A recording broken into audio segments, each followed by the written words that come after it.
Kurang lamun di Tangariung ya. Tangariung. Kiai Ustad. Kurang Pak. Aja cenah jatuh bisa hadiah make urang. Fatihah ka hiji. Jangan saya. Ayo kadegan. Ayo kadegan. Jang Umar. Nah, Fatihah ka hiji Umar. Al-Fatihah. Fatihah kedua Bakar. Al-Fatihah. Beres. Emang masa gitu-gitu kene. Tengah di Arabkeun doang. Fatihah katilu dadap jeung waru Fatihah. Beres dolin amin. Allahumma sholli ala sayyidina amin ya Allah ya Rabbi. Ieu tadi anu disebutan teh men tadi salametkeun di kuburna, dilegakeun di kuburanana, dicaangkeun jeung hari rup men tadi bere salabar, men tadi bere jamuga, men tadi bere mararaju, men tadi saralamat. Wa sallallahu ala sayyidina Muhammadillah rabbil alamin. Cak nomi lumbani iya daripada itu ngenyeng mau ngangkat deui turun deui ngangkat deui turun iya geus kiai itulah diondang kurang lah geus engke mah ngariung ieu bae ieu bener pas ngariung deui mang diondang ngariung kita mimpin mah teu bisa cara nu kamari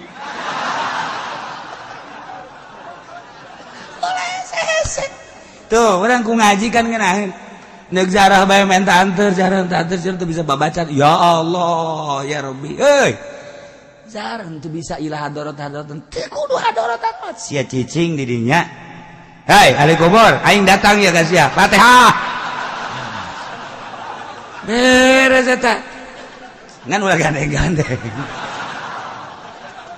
pasti aya nu ngadenge waduh wali tanaon ya eta sarua gitu-gitu keneh gitu-gitu kene ai kudu dibejakeun mah gitu-gitu kene teu beda ngan eta mah diarabkeun doang gila hadarati ila arwahi jami ahlil kubur minal muslimin wal muslimin eta mah diarabkeun make bahasa urang teh abah kula datang ye atuh sarua aja Kanjeng Nabi kan jinakum zairin antum lana salafun wa nahnu alaikum tabun wa inna insyaallah ta'ala bikum lahikun sallallahu eta mah bahasa Arab jinakum zairin abdi datang zarah ya sarua bae bah kula datang zarah ya ke abah ya hayang naon sia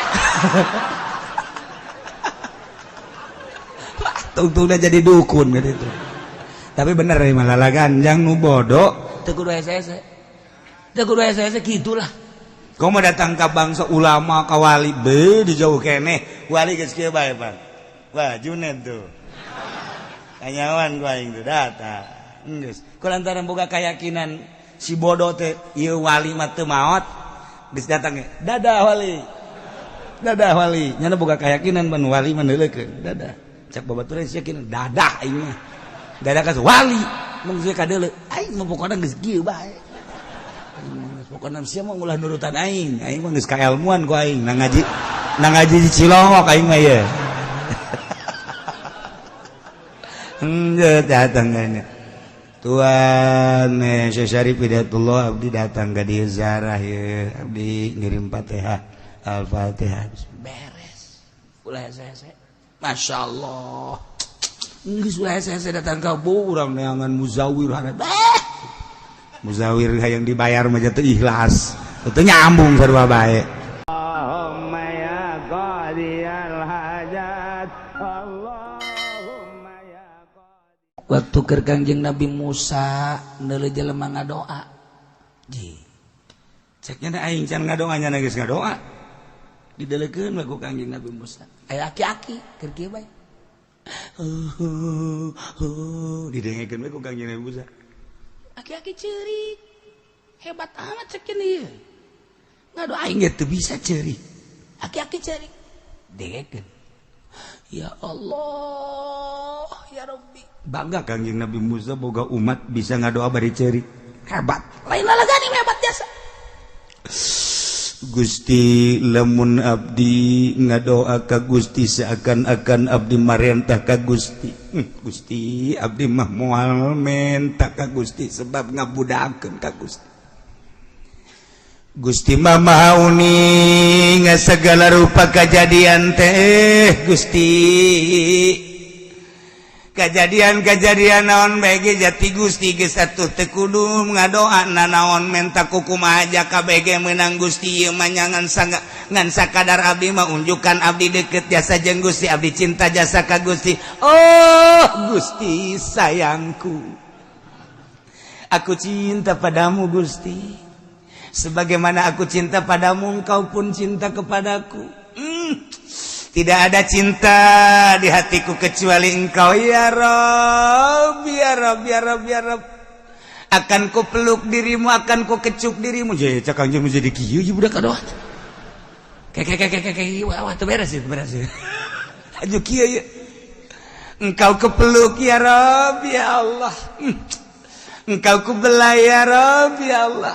Engkau ku kecup ya Rabb, ya Allah. Tidak ada dua di hatiku cinta kecuali engkau ya Rabb, ya Rabb, ya Rabb, ya Rabb, ya Rabb, ya Allah, ya Allah. Setelah engkau aku peluk tidak akan kulepas sampai kapanpun. Waduh.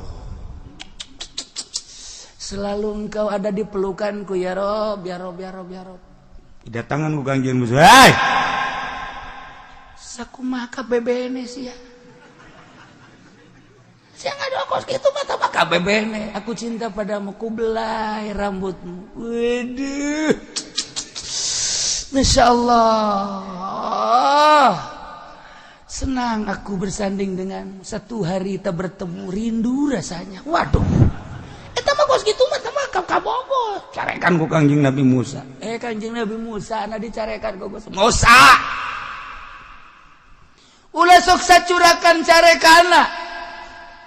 Eta teh hamba aing anu deket ka aing poho nyana ku poho-pohona nyana seakan-akan aing wujud di hareupeun nyana nu mantak boga perasaan aku aing tadi peluk ku nyana aing tadi kecup ku nyana aing tadi belai ku nyana eueuh deui pangomongan iwal ti bahasa model kitu lantaran nyana mah bodoh make bahasana model kos kitu aing teh deukeut ka nyana aing deukeut ka nyana nyana deukeut ka aing ulah sok dihaharuan.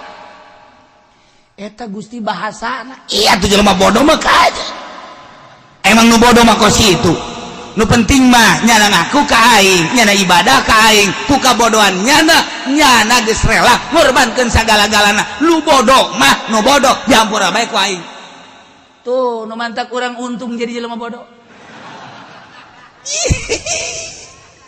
Anu pinter mah hudang dipeuting mandi wudu terus kemudian sholat tahajud lamun encan husu lantaran pinter nyaho ka husu dicarekan ku Gusti Allah tapi nu bodoh mah asal hudang ngalah wudu salih sholat tahajud Allahu akbar tolin ahad Allahu akbar tadadat SD hudang-hudang jam 7 subuh teh subuh. Eta teh kan sakurang mah teu bagus eta. Emang kurang nama, tapi Allah ngalem. Beus ya ulah keur salat keur hudangna doang ge kiih aing geus ngalem ka sia. Nu mantak aki-aki mah hudang ti peuting kiih deuleu jam cekna jam 2 angel kene amat beu. Ieu lamun lain kiih aing mah teu hudang kiih nyana bari ngomong di jero hatena deuh. Ieu kiih Gusti Allah tah aya Gusti Allahan kan. Ya abdi dibere bekser ku Gusti gara-gara bekser abdi teh hudang dipeuting jahorenganan sok hudang dipeuting mah para nabi para rasul para wali abdi ge hudang sanajan bari jeung kieu reup hees deui eta geus ganjaranna gede jasa eta aki-aki ge teh kudu tahajud aki-aki mah kitu bae menang 5 bulan nya lagi boga perasaan oplo amat aing hudang hees rumaning salat ngan keur carita hudang doang ya juga boga pikiran kos gitu eta hebat jaga-jaga teh aing keur ngorang mah sehat tilok aing teh hayang kieu ti peuting barang geus kolot ku ari mah kedeung-kedeung ki ya hudang ti peuting teh jam 1 hudang jam 2 hudang jam 3 hudang mikiran nyana anu sok hudang ti peuting mah rasul janu sok hudang ti peuting mah nabi janu sok hudang dipeuting mah para wali, para ulama salafus sholihin. Berarti aing ge meureunanan ku Allah dijadikeun wali. Aduh. Tolol tak aki tah. Karak hudang doang geus jadi wali. Ih, tah tapakur kos kitu teh, tapakur kos kitu gede ganjaran. Geus bae, geus ulah salat. geus aki-aki mah di cenah kieu akur amat ya kula ge tilok salat paling anu mantep aing ngomong gitu ge nyaho sia tilok salat ngan di blon-blon penmannya jeung sekolah tah teh ieu carekan Kangjeng Nabi Musa antap kan eta hamba aing kabisana sakitu antap geus deukeut ka aing oh cak Kangjeng Nabi Musa orenganan dideketan ka Allah masa kumaha kadar dirina du penting mah nemah bae aing mah boga ilmu teh sakieu aing mah boga ilmu teh sakieu ku ilmu sakieu ku aing deuk dipake ka Allah asal nemah tadarruk DP ka Allah boga rasa ku bodoh aing daripada jelema pinter agul ku pinterna maningan nu bodoh ngarasa bodoh jadi akhirat bakalna hebatan nu bodoh ngarasa bodoh daripada nu pinter ngarasa pinter deh pinter aya di aing segala rupa aya di aing beuh dik sanu ngalehkeun aing beuh dokter aya di aing insinyur aya di aing dokter rendos aya di aing muga abi aing mah pinter jasa dik caritakeun naon coba alam aing mah nya dik nyaritakeun urusan astronomi aing mah urusan perbintangan dia nyaho aing mah nyaritakeun urusan tumbuh-tumbuhan dia nyaho hei dosen aing mah ngadosenan di universitas anu universitas aing mah geus saluhureun sagala rupa beuh aing takabur ku ilmu dibandingkeun jeung sanajan nya ibadah ka Allah dibandingkeun jeung nu bodoh ya Allah ya Rabbi abdi mah jasa kikieuna dibere ku Gusti nemah abdi ku bodoh abdi tapi tetep abdi ku bodoh abdi hayang salamet mudah-mudahan we bodoh abdi mau kasalamatan Gusti jasa kieu bisa anak abdi mah abdi bodoh tapi abdi kos jelema pinter Gusti nu pinter mah ti penting telok hudang abdi mah du bodoh tapi hudang nu pinter mah ti penting telok maca sholawat abdi bodoh tapi abdi memaca sholawat tuh abdi bodoh tapi kos tu pinter itu pinter tapi kos tu bodoh Gusti ku bodoh abdi mah hayang disalamatkeun we jaga di akhirat tetep abdi mah embung ka neraka Gusti kajeun diseret ku malaikat abdi mah embung deuk lumpat ka surga Gusti cak Gusti deuk jalan mana minta jalan abdi tuh pan ngaco atuh ngaco emang nu bodoh mah ngaco tuh atuh nu bodoh mah emang ngaco tetep abdi deuk lulumpatan diseret ku malaikat abdi mah embung Gusti kajeun ku kumaha parangsana kumaha meureun eta bodoh pan ngomong lagi itu kan nu bodoh mah tetep abdi mah gajian ku kumaha ge embung misalnya abdi dibalangkeun ka neraka tetep abdi mah deuk hudang dihudangkeun naik gajian ku kumaha ge abdi mah ge dibeulem embung gajian ku kumaha ge tetep abdi mah deuk neangan jalan ka surga loh gajian ku kumaha ge jalan tol aya jalan biasa aya jalan batur mah teu nyaho jalan cecopet ge abdi mah nyaho geus abdi mah deuk malipit los pokona ka surga bae tah ngaranna jelema bodoh atuh pan kamun kadenge kudu pinter mah satolol amat emang di akhirat kos kumaha emang dia kebelar aja tapi tetep bae ku kabodohan nyahana Allah ngalem atuh geus daripada nu pinter nyaho jalan tapi teu ngalaksanakeun mending nu bodoh acak-acakan los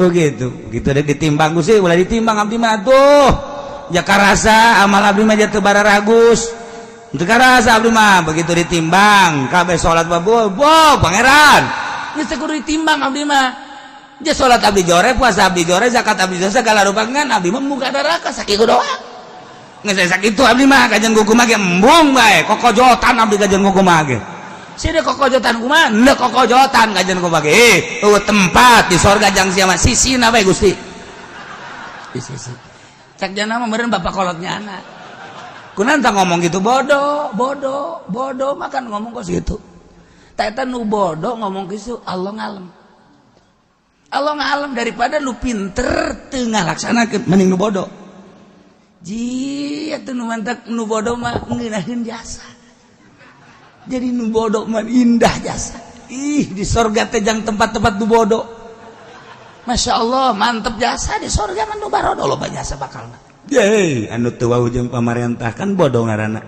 eta bakalna ka surga nu teu wau jeung judi eta kan bodoh ngaranna ka surga nu teu wau jeung mabok eta kan bodoh ngaranna eta ka surga nu geus kitu ngaranna anu teu ngridit janjana mah sieun beusi teu kabayar bodoh kan ngaranna eta bakalna ka surga eta nu geus kitu anu pinter ngridit da jahanam tak mending bodoh teu mau situ sia emang henteu nyokot duit di bank embung aing mah sieun aing mah bodoh aing mah ngarasa bodoh sehingga henteu salamet surga heuh sia mah usi motor ku ari mah teu kudu make DP asal aya KTP bae embung aing besi ka henteu kacocokan ka ditu lah geus aing mah ngarasa bodoh henteu aing mah kajen naik sepeda bae lah kajen lah atawa leumpang bodoh surga heuh sia mendingan ka ditu tuh raramean ku ari aya di ditu buang aing mah dek salat duha bae lah aing mah ngaranna bodoh ieu sia salat duha kos husu bae ka anjeun aing mah teu husu kan penting mah tarangan hideung bae geus lah geus bae ke aing nuduhkeun ka malaikat ulah sok ditimbang-timbang deuleu tarang deuleu tah teu kadeuleu sakieu hideungna urut naon eta ulah nyebutkeun naon hideung malaikat ya Gusti ya tarang hideung mah balangkeun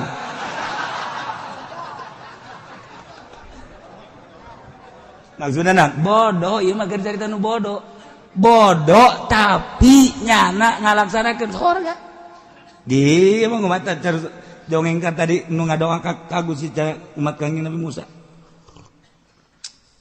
eta bodoh malah Kangjeng Nabi Musa nu dicarekan ku Gusti antep kan salah Gusti eta ngomongna bodoh nyianan bodoh mah tuh kabeh salah ngomong antep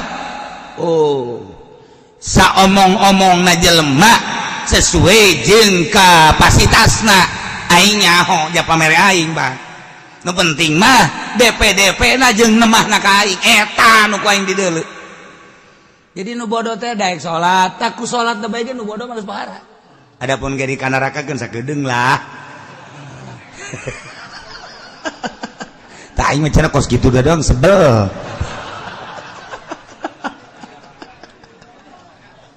atuh geus geraheun ka surga aju ka neraka nah ieu kan mantap bodoh tapi make hebat ngadoa ku ngomong emang ngadoa make bahasana bahasa urang ngadoa mah jamenta ulah sok aju ngariung bau datang ke urang naek kieu angel mah turun deui sugan teh mah deuk robana atina fi dunya hasanah geus naek urang turun deui datang ka titadina amin kencang datang ka lalaunan datang ka malik ngadoakeun teh kubar edek teh kiai malik dilanat cadak atuh ngadoa mah kada salamat ulah cara Kangjeng Nabi sih geus make urang lamun ditangariung ye tangariung kiai ustad urang mah aja cenah jatuh bisa hadiah make urang Fatihah ka hiji jangaran saya ayo kadekan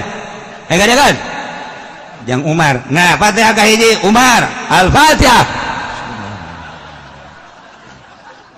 Fatihah kedua Bakar Al-Fatihah beres emang masa gitu-gitu kene teman di Arabkeun doang Fatihah katilu dadap jeung waru Fatihah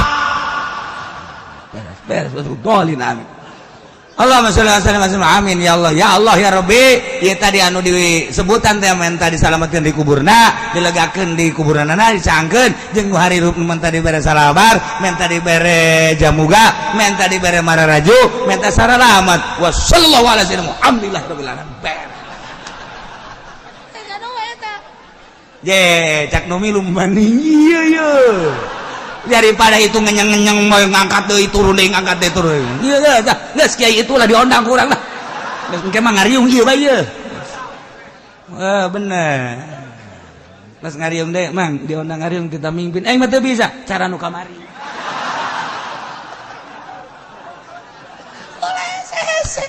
tuh urang ku ngaji kan ngeunaheun neuk zarah bae menta anteur jarah teu bisa babaca ya Allah ya Rabbi euy jarang tuh bisa ilah hadarat-hadaratan teu kudu hadaratan sia cicing di dinya hai ahli kubur aing datang ya guys ya Fatihah beres eta ngan ulah gandeng-gandeng pasti aya nu ngadenge waduh wali tanaon nya eta sarua gitu-gitu kene gitu-gitu kene ai kudu dibejakeun mah gitu-gitu kene teu beda ngan eta mah diarabkeun doang gila hadarati ila arwahi jami ahlil kubur minal muslimin wal muslimin eta mah diarabkeun make bahasa urang teh abah kula datang ye atuh sarua aja Kangjeng Nabi kan jinakum zairin antum lana salafun wa nahnu alaikum tabun wa inna insyaallah ta'ala bikum lahikun sallallahu eta mah bahasa Arab jinakum zairin abdi datang zarah ya sarua bae bah kula datang zarah ya ka abah ya hayang naon sia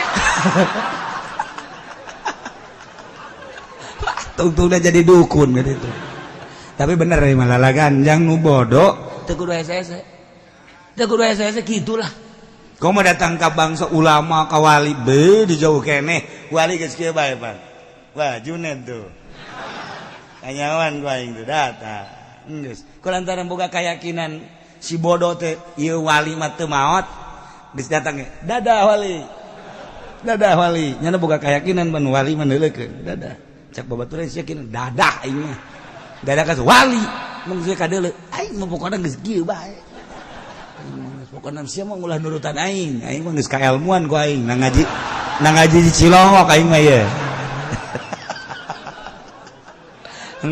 datang kan Tuan Syekh Syarif Hidayatullah abdi datang ka dieu ziarah ye abdi ngirim Fatihah Al-Fatihah beres ulah hese masyaallah geus ulah hese datang ka urang neangan muzawir hareup muzawir yang dibayar mah teu ikhlas teu nyambung sarua bae deui cak muzawir dasar sia mah pelit ieu tung ribut urang jeung muzawir nah ieu sakali deui ulah saya nu boleh contoh tadi nu bodoh keur ngadoa ka Gusti Allah ku Kangjeng Nabi Musa disarahkeun Kangjeng Nabi Musa na nu carekan ku Gusti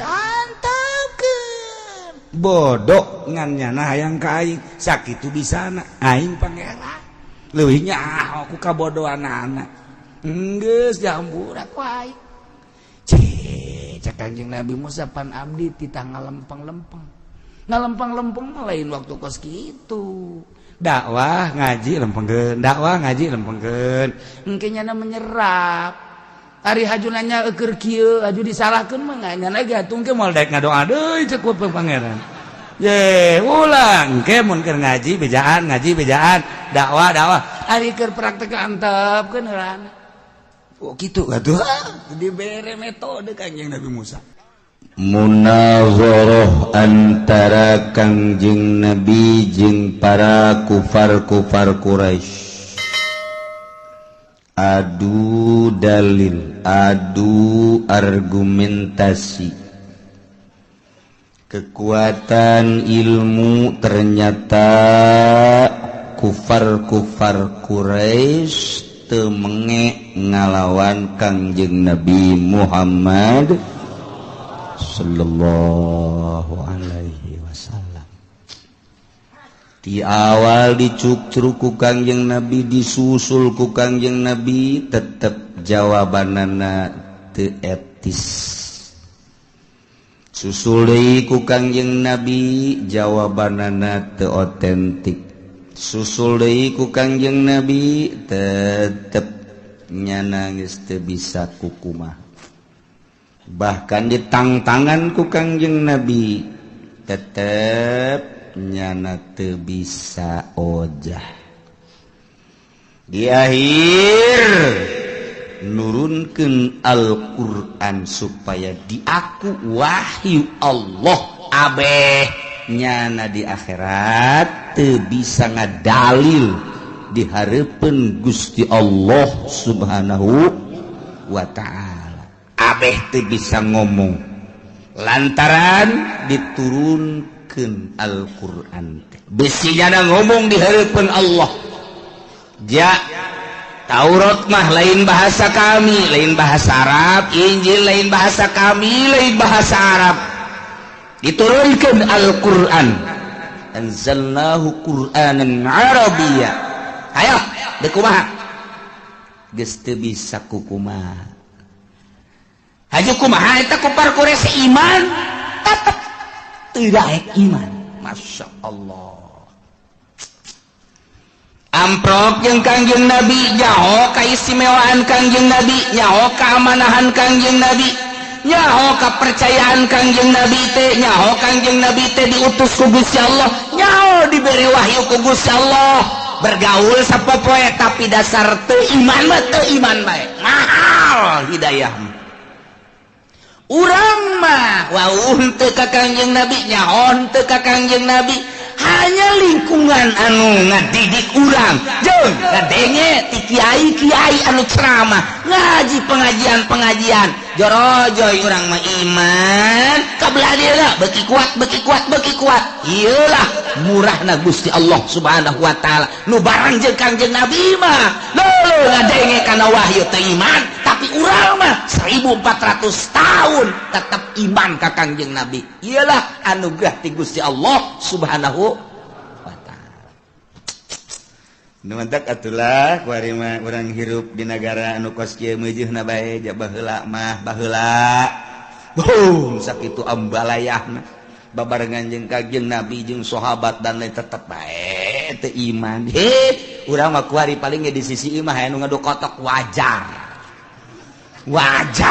sama kos kitu mah mari ge aya nu main gapleh 2 kali wajar paling ge di dieu teh aya anu zina kurang ajar tama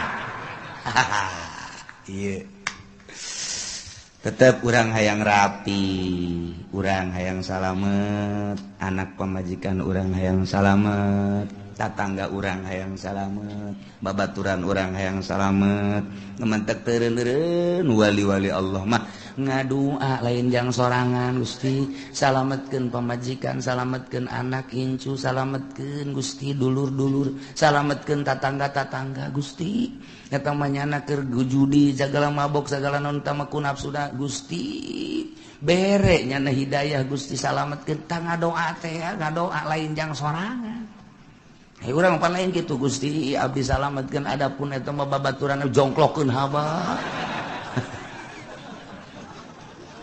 oh cak Gusti teh sia eta hamba aing Gusti jadi kitu-kitu atuh siapa cak Gusti teh kulon haju pemilu ka batur teh nu aing cak Allah tuh urang mah teh etis kan mentak mun eueuh para wali Allah di Jakarta wallahu a'lam mun eueuh wali Allah di Bandung mun eueuh wali Allah di Banten wallahu a'lam untung bae masih kene aya nu sok udang peuting udang ki SD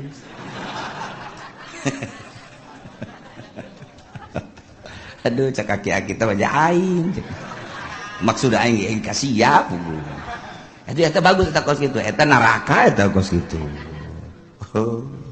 malah makiina ge geus teu ka sumur jasieun di botol aqua bae di jero kamar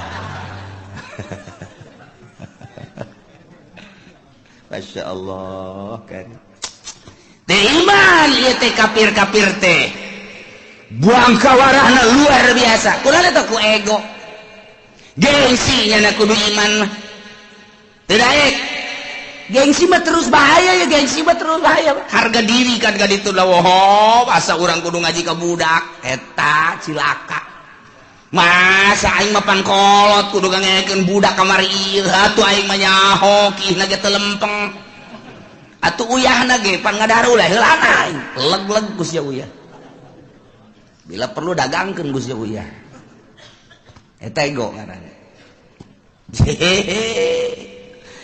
ari anu tawadu mah nu tawadu almarhum Ki Ahmad hebat jasa ngaji datanglah ke abah kakarak ngajar ngaji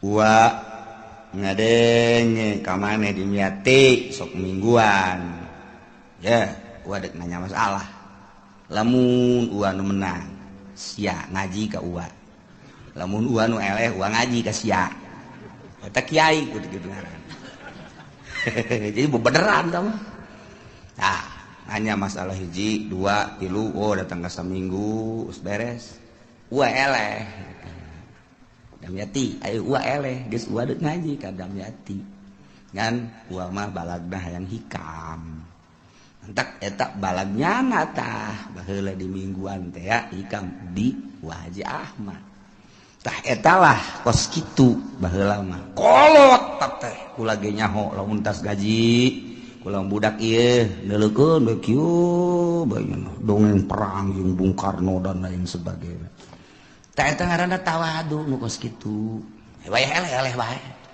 psikolog ya teh bodoh-bodoh bae tuh masalah ngan tawadu nugus gitu ngaranna teh aki-aki nu terepaeh teh ngaji eta tawadu ngaranna teu makeun mah bodoh tadina ge teu mondok aja teu ngaji pan cilaka aing menemah lah kolot mah kolot bae ngaji lah tuh eta tawadu nu penting ulah nu handap bae tawadu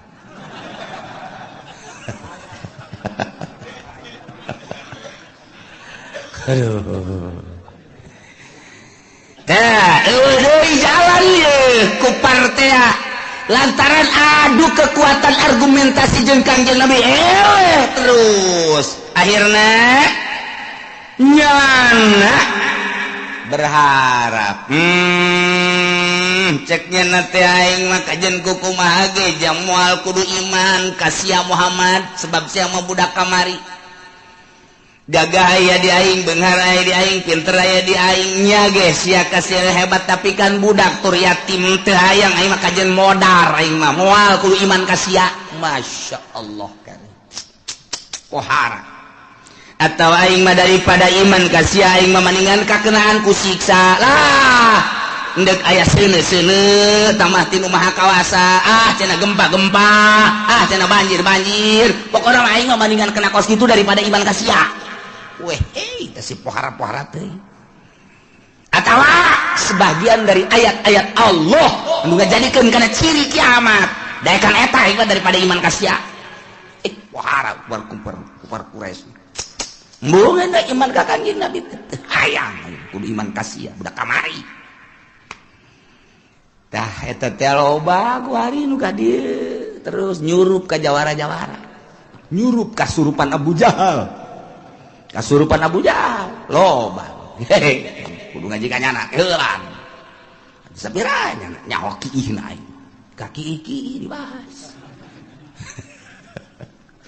giliran we aya tatanggana geulis dikawin ku nyana pada teh nyaho kiihna nyana baheula nyaho si kiihna nyaho teu make calanana nyaho babarengan jeung aing baheula kiihna ge wer nyana neuleuk anu aing neuleuk ka sia aja kuari bogo pan digawin atuh tepan sia nyaho kleutikna tuh aya kanu kitu mah ulah bomong kitu ieu giliran betah ka budak pinter ieu tos masantren ieu dah didenge budak kamari tak kasurupan Abu Jahal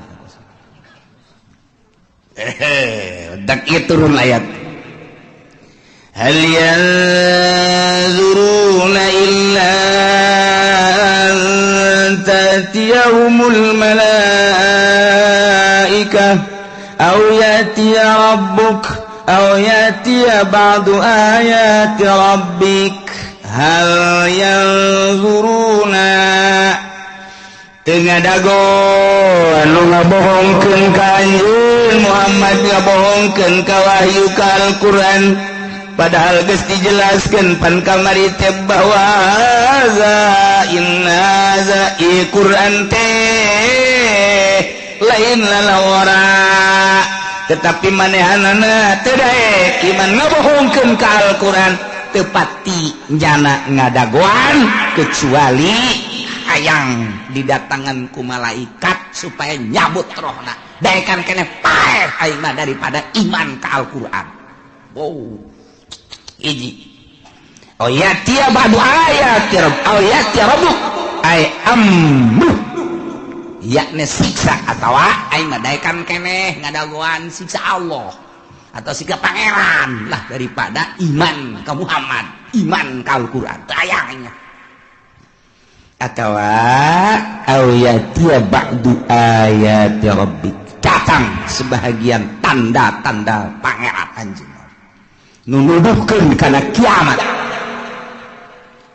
nyana geus daun dina Taurat dina Injil geus dijelaskeun Kangjeng Nabi da geus dijelaskeun tanda-tanda tereh kiamat da geus ditandakeun geus dibejakeun dina Injil dina Taurat teh dibuat dina Al-Qur'an deui jasarua kitab samawi Zabur Taurat Injil Al-Qur'an teh akur pada kitab samawi nauhidkeun ka Gusti Allah jeung nyaritakeun tanda-tanda kiamat aya nu mantak nyana nyaritakeun ayati ba'du ayati rabbik atawa aing badaekan kene datang kana sawareh didatangan sawareh tanda-tanda kiamat.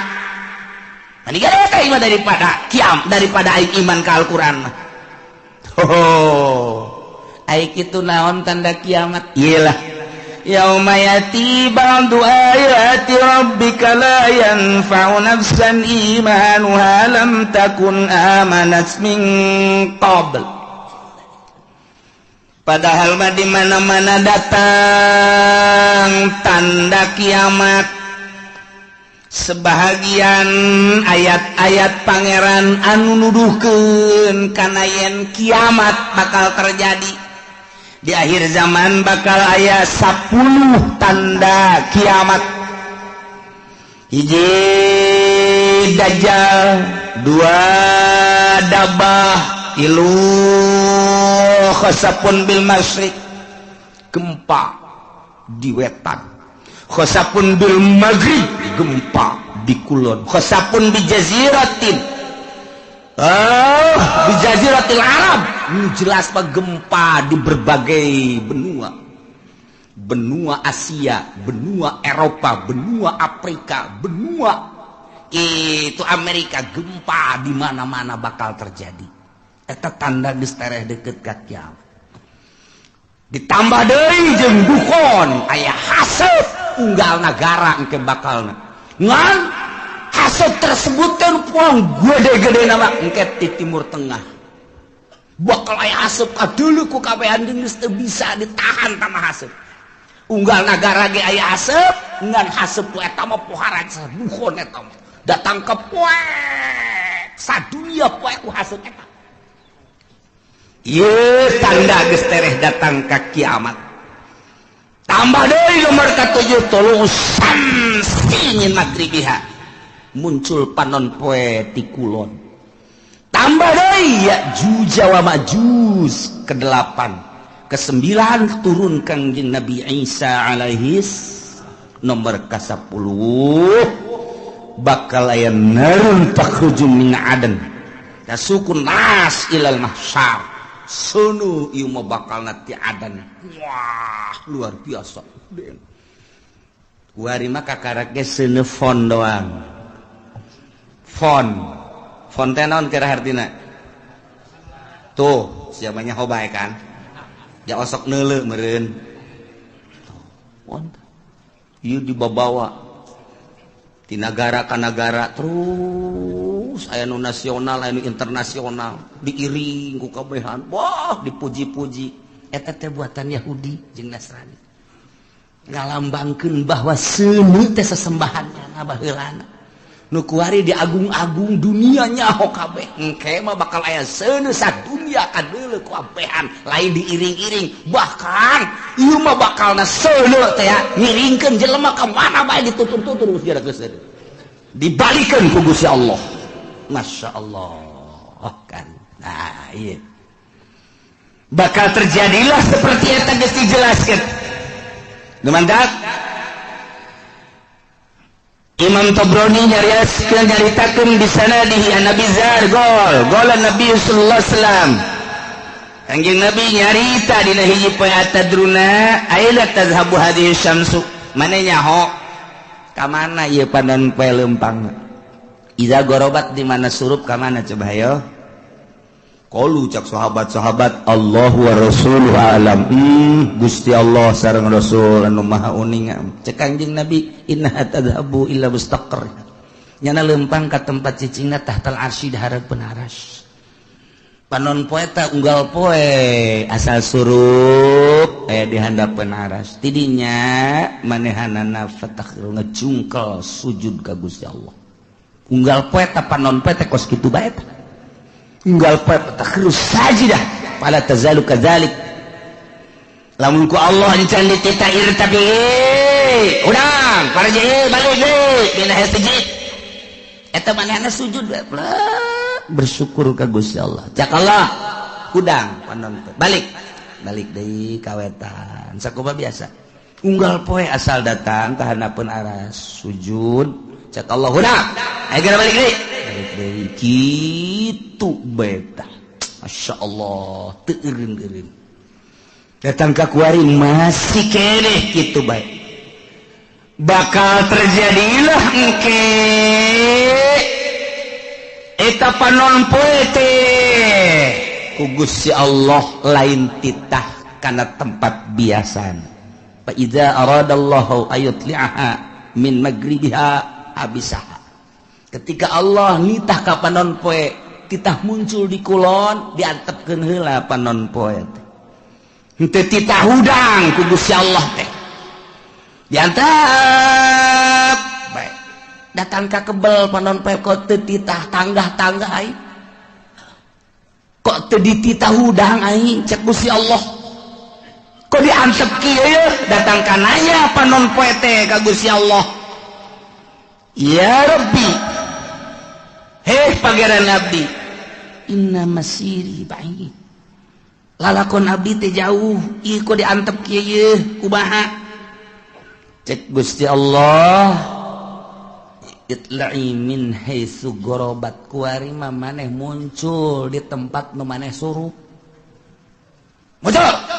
muncullah ti kulon kakarak jelema kaget kabeh woi ja bener horeng nu dicarita-caritakeun ku kiai-kiai teh bahwa panon poe teh muncul ti kulon woi bener kuari tu deuleu kaget kabehan eta memehna teh poek tilu peuting memeh muncul ti kulon panon poe disekep ku Gusti Allah ditahan tilu peuting kanyahoanana ku ahli tahajud nu tahajud Allahu Akbar nu biasa 10 rakaat jam sekian tambah deui ke diakhiri ku witir nya namun maca Quran maca sholawat biasana jam 3:30 terus subuh ramang ieu mah jemaat terus bae tapi begitu mata salat subuh poek keneh bae poek keneh kok poek bae terus jam geus menunjukkan jam 12 terus poek keneh bae ahli tahajud geus carang hari tangan aya keneh cik ahli tahajud ieu mah aing kudu ulah eureun-eureun terus ibadah ka Gusti Allah lantaran ieu mah poek lain sambangan salat teh ngan Allahu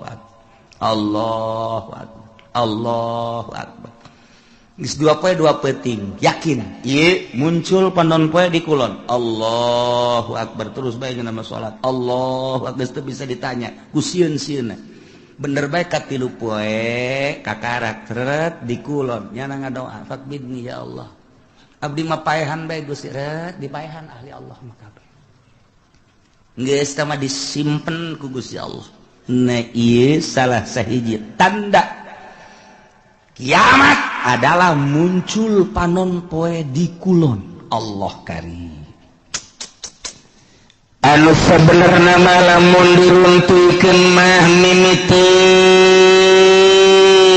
dajjal heula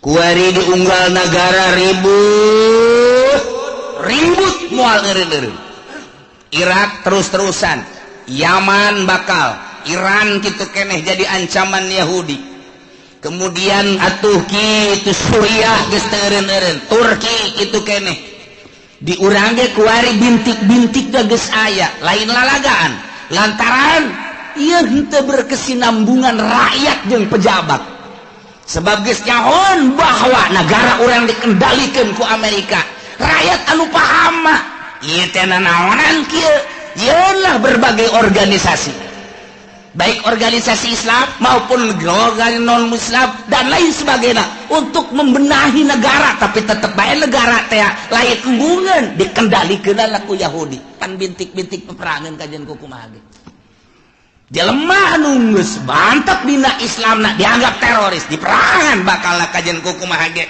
pokoknya jala biang terorisna terus teureun organisasi Muhammadiyah jeung NU teu nyaman teu harmonis tambah deui ku HTI teu nyaman teu harmonis tambah deui ku Huruf teu nyaman teu harmonis tambah deui ku EPI teu nyaman teu harmonis padahal mah ngomongna mah kabeh demi kemaslahatan umat matak naon atuh nyana duduk bersama benerkeun ta pamarentah tapi kan teu bisa lantaran dikendalikeun ku Emrik bisa geus kajeun kuku mah hage ieu mah geus lalakon kos kieu bajak kuari ge presiden ada teh geus nyaho aya teh dipilih kualitas pemilihan geus aya si eta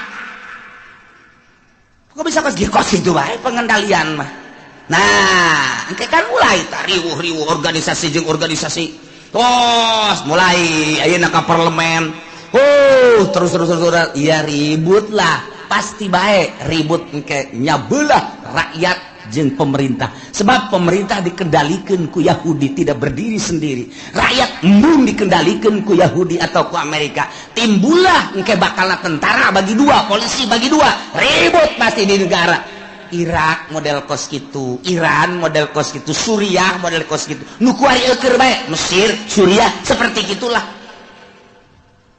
Yo wayang Amerikana teh disetujuan ieu teh ku rakyat teh hayang nyieun sorangan nu mandiri kemudian geus aya di dieu boga lalakon ieu Amerika nyieun jelema ribut lah rakyat bagi dua polisi bagi dua abri bagi dua Mesir model kos kitu Suriah model kos kitu yo kuari pemilihan di Irak teh lantaran ieu teh buatan Amerika rakyat embung bom sing jelebur Suriah gitu kene iya kami mah hayang iya isulah ke orang kieulah sementara isu nu datang ke orang informasina geus teu murni sulit lantaran Gus Dur lagi eueuh nu sok mere informasi murni kuari dikendalikeun ku batur hanya 25% nu datang ka urang informasi teu bager hese nyarita urang ribut nyahona urang mah silih tembak di Suriah silih tembak di Irak kayak bakal ke Indonesia seperti itu moal henteu ieu mah bakal jasa buakal jasa matak nu kolot mah geus bae eta mah untung jasa untung kunaon cenah kiai moal perang nya kaburu paeh heula untung can bogo itu bakal henteu bisa henteu ieu bakal jeung kuku mah jasa sebab naon sebab kabehan ge di luhur teh geus teu bisa dibenerkeun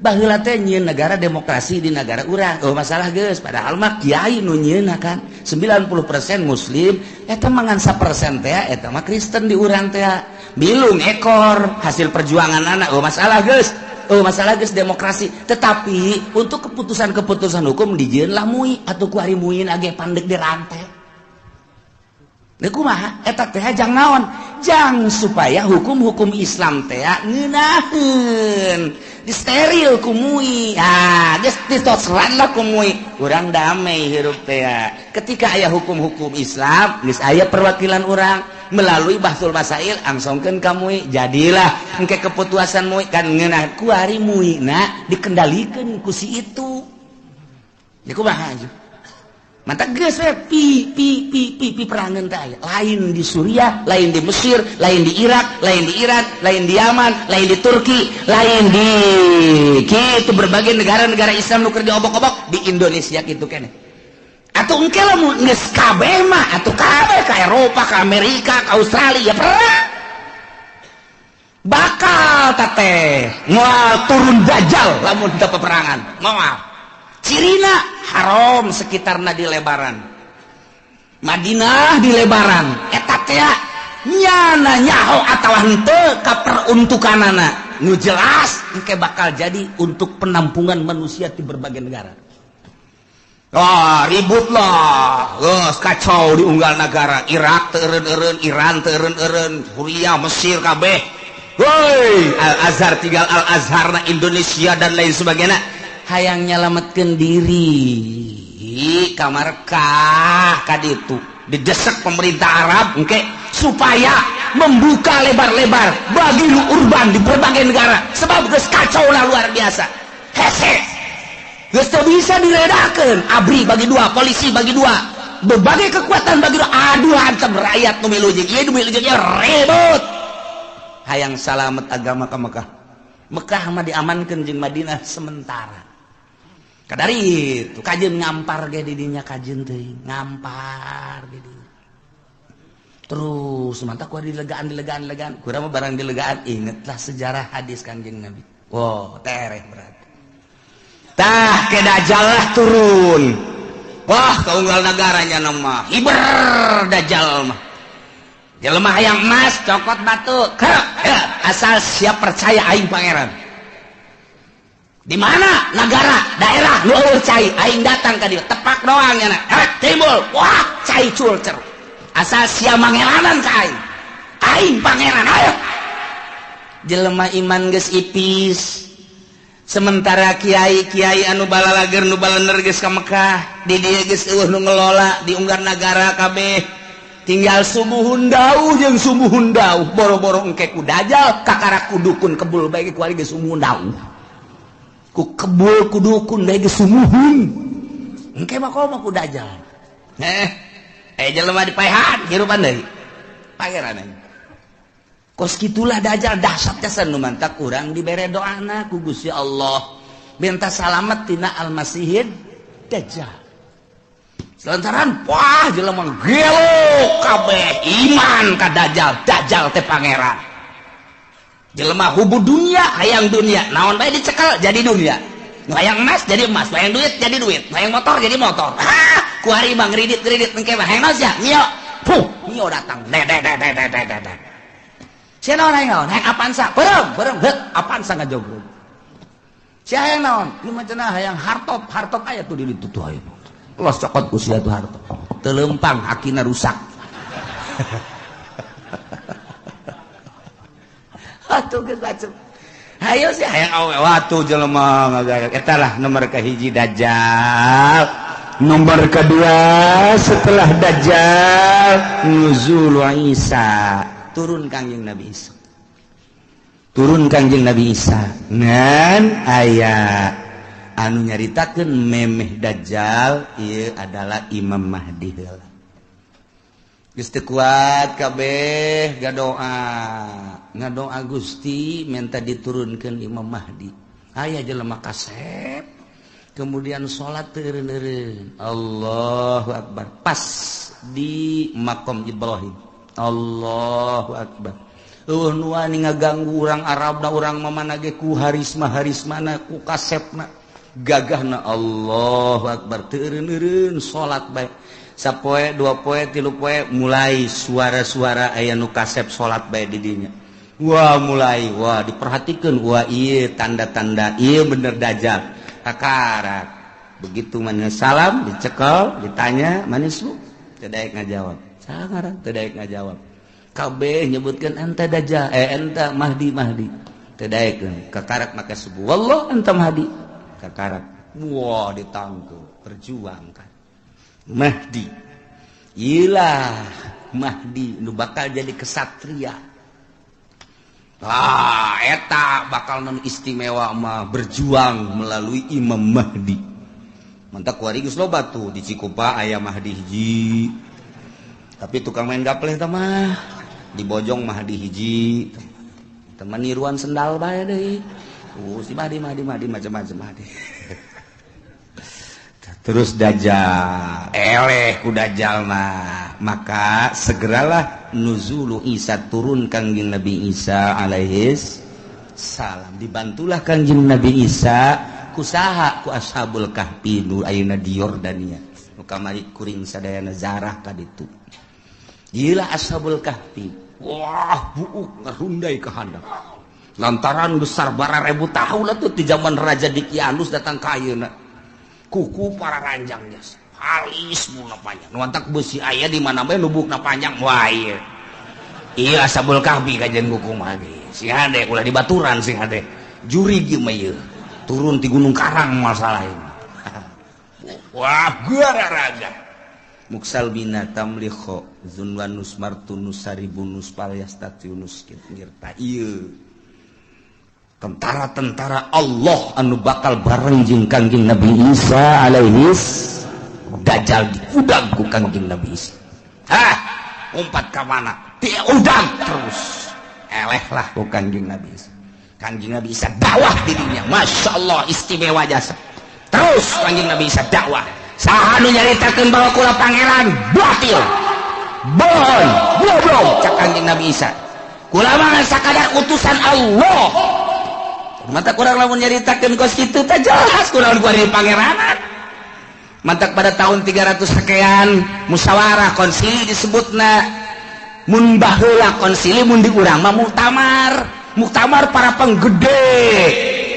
Begitu muktamar ngejelaskan ieu teh untuk memutuskan apa Isa itu adalah Tuhan. Jadi dituhankeunana teh ku uskup-uskup eta teh hasil konsili. Jadi berarti hasil musyawarah. Jadi nganuhankeun pangeran ngamangerankeun ka Kangjeng Nabi Isa teh adalah pada tahun 360 sekian ta eta teh meunang hasil muktamar. Jadi masyarakat supaya nyaho bahwa pangeran teh Isa hasil muktamar disebutna konsili keblon. Aya pangeran urang pangerankeun ju. Ayo geus urang pangeran mantap aya sababaraha muktamar anu hadir di dinya henteu milu ngamangerankeun ka Isa dibunuh pan. Dibunuh eta tetep Isa pangeran. Jadilah datang ka kuari Tritunggal. Engke Kangjeng Nabi Isa marah. Saha nu ngajadikeun aing pangeran? Aing mah rasul. Anu kuari ngajalankeun syariat Muhammad. Aku aya da jeung Kangjeng Nabi urang. Wai, malah kawin Kangjeng Nabi Isa pan baheula teu kawin, da ieu kuari mah kawin ke bakalna turun ka dunia, nyana dakwah terus. Jelema istimewa kabeh iman. Nyana kawin ngan teu lila Kangjeng Nabi Isa diangkat deh maot Kangjeng Nabi Isa. Mulai kacau deui ya.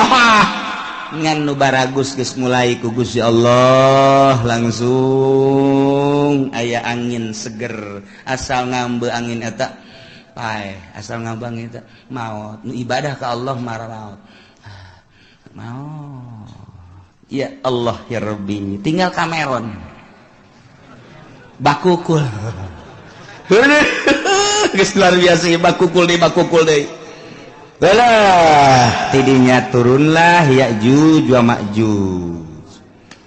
Urang lamun nyarita dina Al-Qur'an aya Ya'juj wa Ma'juj anu dibendung ku kitu Zulkarnain. Urang mun maca surat Kahfi aya.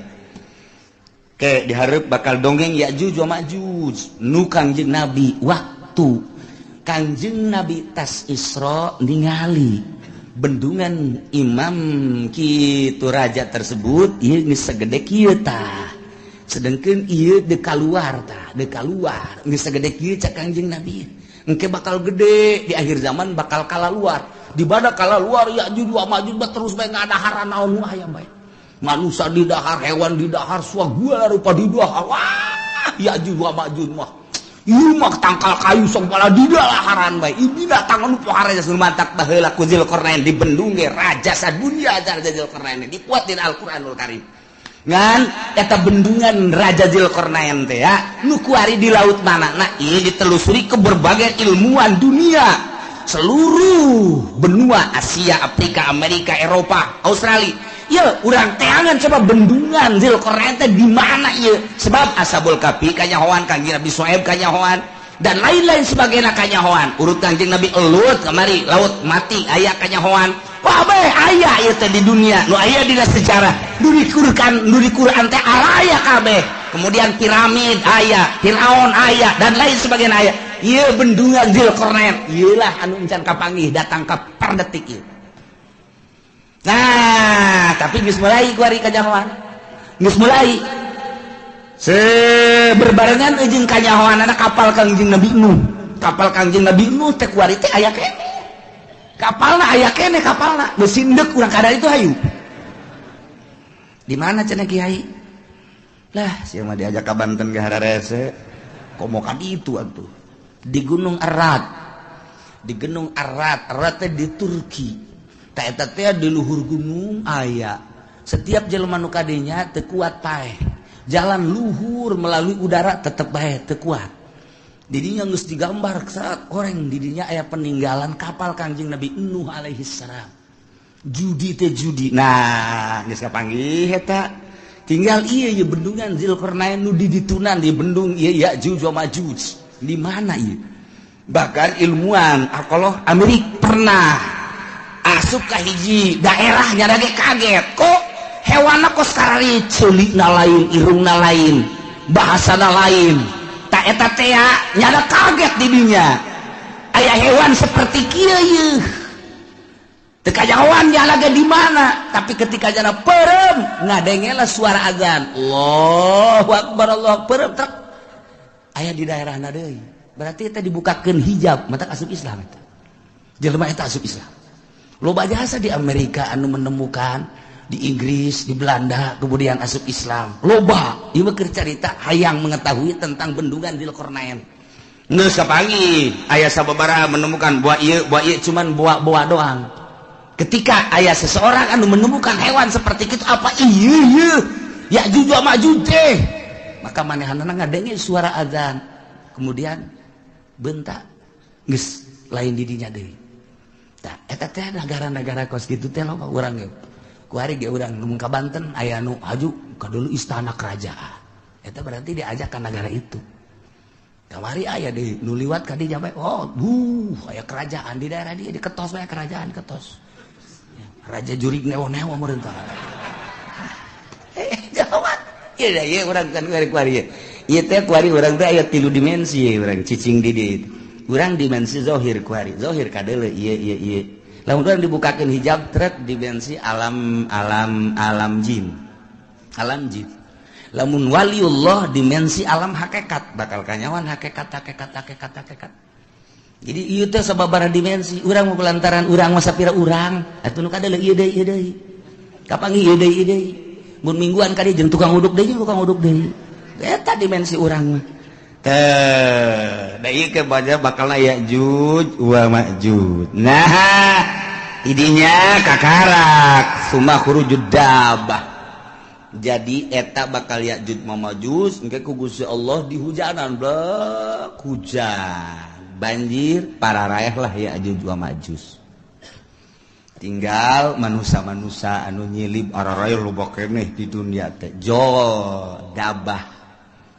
Dabah teh ya hewan eta nya nama leutikan ti himar, hampir sarua jeung himar begal. Cilina rancung biasa ngan nya nama mau patlot, mau pulpen leungeunna. Nulisan jelema tarang ditulisan mukmin kafir. Geus teu bisa kukumaha nu katulis kafir wae. Terus sadunya mukmin kafir dabah eta mah terus nulisan eta masyaallah ieu lalakon lain lalagan ieu pohara jasa bakal katulis. Nah nu geus aya tulisan mukmin didinya langsung teu kebel mau ngeunaheun geus tinggal nu kafir siapa kafir sia ge da tarang sia ya sia kafir sia ge atuh kafir kabeh tah tidi jawab geus kafir engke mah bakalna awewe loba jasa lalaki kurang tak engke bakalna lalaki diudag-udag ku awewe datang kelai katangkal kalapa kiih-kiihna ge dilamotan ku awewe ku eueuhna lalaki lamun hayang mahmur engke tah. Aduh, haju deui. Zina teh kuari makan masih kena di kamar, masih kena di kontrakan. Eta anu kelas di hatap, nu belah ditu da mah tuh di hotel, di tempat-tempat anu geus puguh lokasi-lokasina. Engke mah di sisi jalan kos kotok. Ieu hayang itu dibuka sleting. Beres. Geus eta.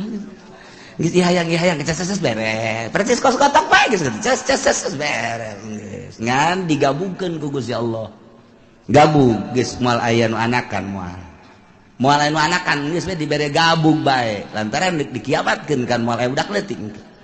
Nah, aya hiji dua saeutik hiji dua. Paling meureun sadasa hiji nu reuneuh teh. Geus hese ngandur gabung bae geus teu araranakan.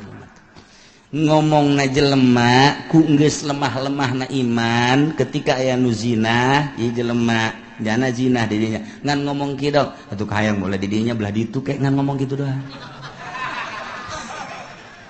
geus teu daya teu upaya geus sebab zina kabehan ngan ngomongna teh kitu hayang belah di dinya atuh cekeuna belah ditu ke naon ih kita lalika aing mah geus beres ngomong kitu ditawaran daekeun pan blon eta jelema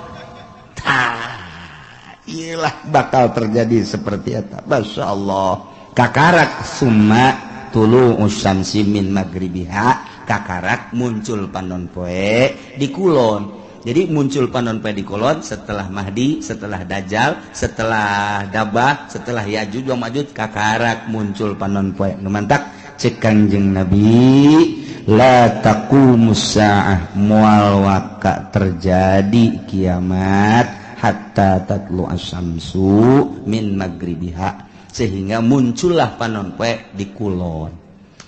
Tah ieu teh ditangtangan ku kafir teh. Urang Quraisy nyaon dina Taurat dina Injil geus dijelaskeun nu mantak nyanalah aing mah daripada iman ka Quran jeung ka Muhammad maningan geh hiji paeh cabut nyawa aing. Nomor kadua maning disiksa ku Gusti Allah. Nomor katilu Allah maning turunkeun bae tanda-tanda kiamat, di antarana muncul panon poe di kulon. Nu mantak ketika muncul panon poe kuatang ke bakalna yauma yati ba'du ayati rabbika la yanfa'u nafsan imanuha lam takun amanat min qabl. Dina poean datang sebahagian tanda-tanda pangeran yakni tere datang kiamat wahiyatul usyamsi muncul panon poe min maghribiati kulon. Sakumaha geus dijelaskeun di hadis Bukhari Muslim tah ketika muncul panon poe di kulon teh la yanfa'u nafsan imanuha lam takun amanat min qabl. Allah mangpaat kawak-kawakan ka hiji jelema ka sahabat imanuha imanna lam takun amanat min qabl anu manehanana encan iman memeh eta mah geus begitu muncul panon poe di kulon nyana can iman haju nyana nyao ieu teh tanda kiamat berarti bener kiamat teh nyana iman geus tutup pintu si gotaka teu mangpaat samasakan jujung kelan nyana asyhadu an la ilaha illallah wa asyhadu anna muhammadar rasul geus tutup tamang geus tutup bae bukan asal muncul panon poe di kulon geus tutup syahadat tinggal syahadat zikir tinggal zikir jelema kabeh bakal neangan masjid kege tandana masjid eta adalah hiji aya kubahan, dua aya menarahan, tilu aya tihangan. Masjid mah mantak pake tihang bae. Tanda masjid adalah tihang. Engke di akhir zaman ditareangan eta ngan geus hese. Neangan masjid geus areueuh lantaran dibongkaran. Model di urang ge kuari keur dibangun masjid di berbagai negara, di berbagai daerah, di berbagai sudut dibangun lantaran masih keneh nyaman jeung aman, nu ibadah loba keneh. Di akhir coba engke, namun terus dikendalikan ku Amerika. Nu jadi gubernur Jakarta kuari Ahok. Lamun aya Jokowi naik Ahok kafir. Tidak menutup kemungkinan engke Serang bupatina kafir, Pandeglang bupatina kafir. Lamun di Jakarta Ahok engke diserang si Cenglu, oh di Pandeglang si Tegwan, ayo si Tangerang si siang-siang melingseng, guys udah beres kabeh. Ayo sia mangkaning deui tuh.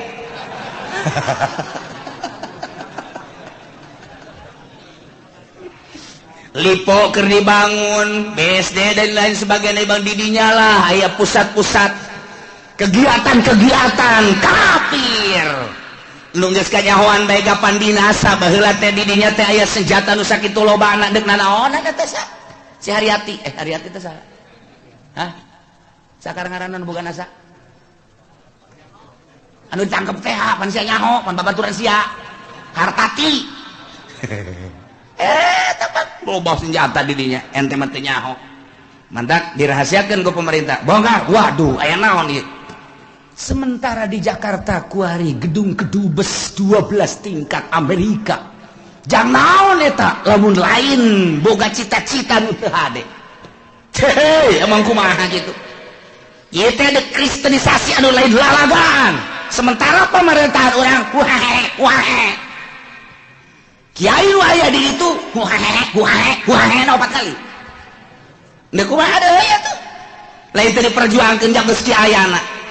Ya otomatis lah kafir. Dia terus hasil dicokotan ku Amerika. Hasil dicokotan dan lain sebagainya urang dibangun. Kadeuleu geus lemahna di urang. asal aya nu bergerak dianggap teroris, asal bergerak dianggap teroris kan sararieun kabeh iman geus eueuh mulai gempor.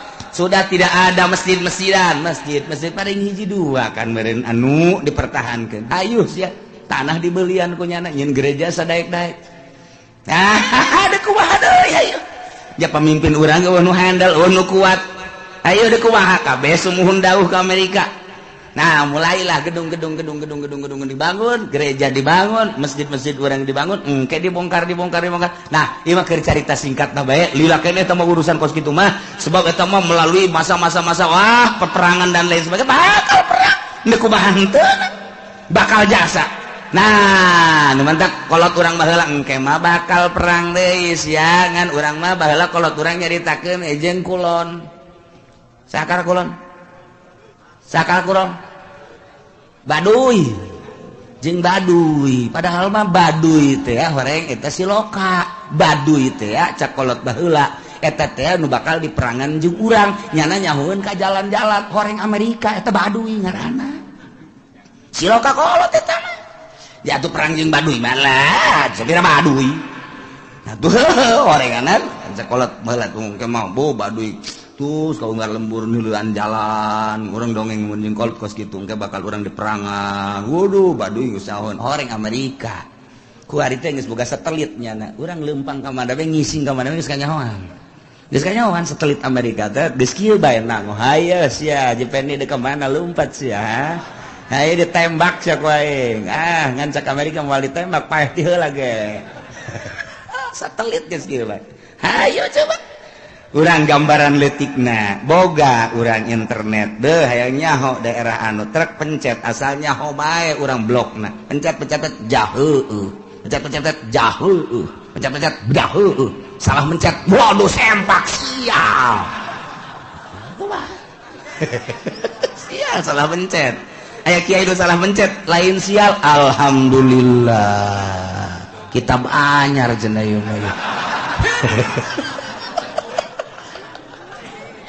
aduh, Masya Allah aya dinya merekna Kiai Haji Google waduh bener Masya Allah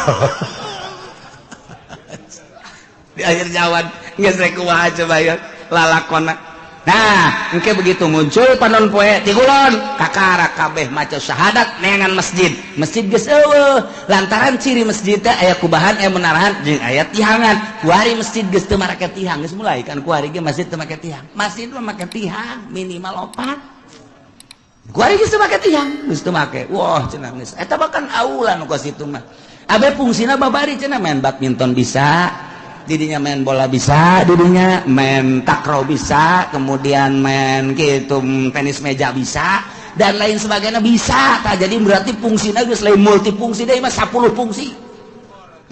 Tuh, eta lah. Geus hese neangan masjid syahadat tinggal syahadat. Nah, la yanfa'u nafsan imanuha lam takun amanat min qabl. Teu aya paedah.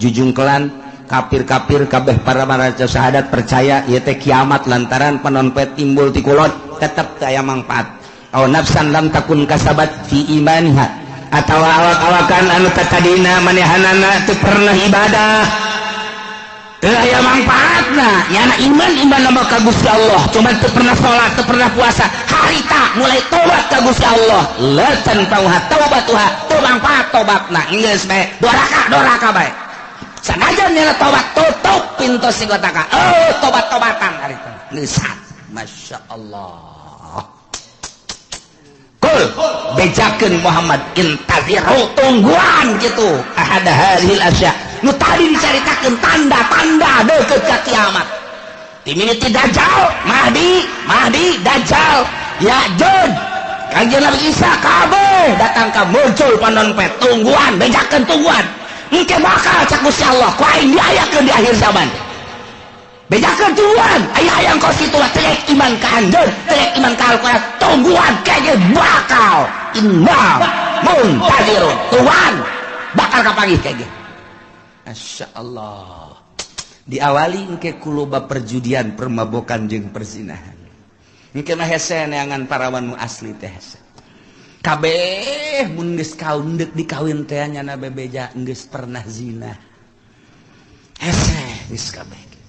Waduh luar biasa orang menyaritakan perzinahan kuari ulah kudu di Amerika, di Inggris, di Belanda, di Perancis, di Jerman, ulah negara kafir jelas di urang kuari siswa sekolah Bandung, Surabaya hese nyaritakeun anak dikontrakan jauh ti indung bapak cacak aya di hareupeun indung bapakna nu ditalingakeun si hadasya reuneuh bae komo jauh ti indung bapakna iman kurang duit kurang deh jangan melayarkan kontrakan atuh pan nangkarak kumaha deh kenapa pan nangkarak atuh iya saya yang penting ada yang bayarin kontrakan enggak bagus gitu kececes beres eta ya kececesan segala Masya Allah nah iyalah caritaan kupar kures nunang tangan ka Kangjeng Nabi terpercaya ke Kangjeng Nabi jeung ka Al-Quran endahan manehanana nang tangan hayang paeh lah hayang datang siksa lah hayang tanda-tanda kiamat cak Gusti Allah geus bedakeun momen ka manehanana tungguan ke bakal datang urang kuari geus ditungtung kuari mun ditingali sejarah target akhir zaman geus dararekeut jasa sebab tanda-tanda deukeut ka kiamatna geus aya matak geus bae kuari mah urang mah sakadar ngaji ieu mah supaya nyaho jang naon jang supaya urang bisa mengendalikan diri abeh urang salamet fid dunya wal akhirah lantaran hese deuk dikukumakeun ge ieu mah geus bae urang jeung urang jang urang bae geus urang rapih ke anak urang di akhir zaman mah kuari geus teu boga TV teu boga HP teu ngridit wali geus sakitu ge geus peangan coba nu teu boga HP hese jasa aya cenah kulah teu boga kiai benar sia leungit can meuli deui laon panggama henteu timbul ti nurani atuh kiai bae boga HP da 3 kiai nu hiji diceuli nu hiji diceuli nu hiji diirung laon bantah kiai atuh komo pedagang atuh masyaallah eta mah terserah ieu mah keur nyaritakeun karusakan nu warokna mana na iyalah urang ngaji supaya nyaho horenganan karusakan teh geus dararekeut jasa urang salametkeun diri urang eueuh nu leuwih karunya ka diri urang iwal ti diri urang salametkeun diri urang pamajikan urang anak urang luruskeun menuju Allah Subhanahu wa taala innal ladzina farraqu wallahu a'lam